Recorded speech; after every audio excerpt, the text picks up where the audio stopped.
Everyone thinks Dracula is just a fictional vampire, but the real story is far more terrifying and fascinating. Vlad the Impaler wasn't a mythical creature.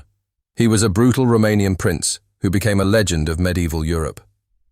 Born in 1431 in Transylvania, Vlad came from the noble Draculesti family, and his nickname, Dracula, actually meant son of the dragon in Romanian. His life was a nightmare of revenge and brutality. As a young prince, Vlad was held hostage by the Ottoman Empire, watching his family's power crumble. When he finally returned to rule Wallachia, he was determined to make his enemies pay. And pay they did, in the most horrifying way possible. Vlad's preferred method of execution was impalement, a gruesome punishment where victims were slowly killed by being pierced through their body. He was so ruthless that legends say he would dine among forests of impaled bodies, completely unfazed by the suffering around him.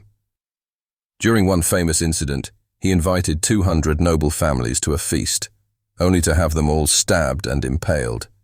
His reputation was so terrifying that entire armies would flee at the mere mention of his name. The Ottoman Sultan Mehmed II, one of the most powerful rulers of the time, was so intimidated by Vlad that he turned back rather than face him in direct combat. Vlad would often leave thousands of impaled bodies as a warning to potential invaders. Bram Stoker's novel Dracula was loosely inspired by these real events. While the vampire mythology was fictional, the true horror of Vlad the Impaler was very real. He became a symbol of resistance against Ottoman invasion and a national hero in Romania, remembered not as a monster, but as a fierce defender of his homeland. Despite his brutality, Vlad was complex. He was also known for his strict moral code and his protection of the poor against corrupt nobles. He would punish thieves and liars with the same merciless efficiency he used against his enemies. By the time of his death in 1476, he had become a legend, a prince so feared that his name would inspire terror for centuries to come.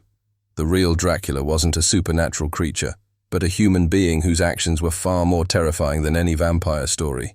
His legacy proves that sometimes reality is far more horrifying than fiction.